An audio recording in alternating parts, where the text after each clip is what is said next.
අයිබෝවන් රට වැටෙනවා බා කියලා අනාවකි කියන ඒ කාලේ හිටපු ආර්ථික විද්‍යා පකීර් කෙනෙක්ගේ කතාවක් අහමුද මේ කතාව පොඩ්ඩක් අහලා බලන්නකෝ.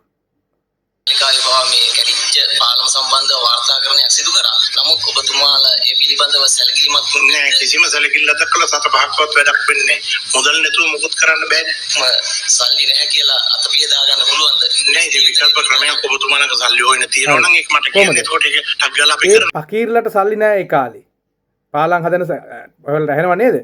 හැබැයි ඒ වුණාට අර තඹුත්තේගම රම්බණ්ඩාගේ කොළුවා අනුර කුමාර දිසානායක ජනාධිපතිවරයා ආණ්ඩුව ගත්තට පස්සේ මේ බලන්නකෝ අලුත්ම නිවුස් එක.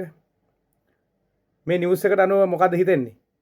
මේ අවුරුද්දේ පළවෙනි මාස 5 තුල රුපියල් බිලියන 197.3ක අතිරික්තයක් භාණ්ඩාගාරයේ තියෙනවා.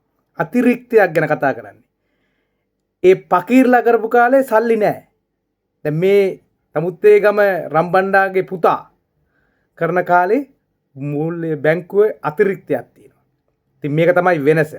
ඉතින් මේ රට හෙට වැටෙනවා අනිද්දා වැටෙනවා කියලා අනාවකි කියන ඔය බන්දුල්ලා වගේ කාලකන්නි ಗುಣමකු රටට වින කටින මිනිස්සු ඔය කතා කිව්වට මෙන්න මේ වගේ හොඳ දේවල් මේවා පාට කන්නාඩි ගලවලා බලපියව. ඔය විපක්ෂේ උන්ට කඩේ යන උන්ට මේ කියන්නේ පාට කන්නාඩි ගලවලා බලපියව මේ හැදෙන්නේ අපේ රට. උඹලා අපි ජීවත් වෙන රට කියලා උඹලා ඔළුවේ තියාගෙන ඉන්න. අපේ රට තමන්ගේ රට දියුණු කරන පුද්ගලයා JP කාර්යයේද UMP කාර්යයේද පොහොට්ටු එකෙක්ද නෙවෙයි වැදගත් වෙන්නේ. ඔහු ඒ රට දියුණු කරනවද නැද්ද කියන එක.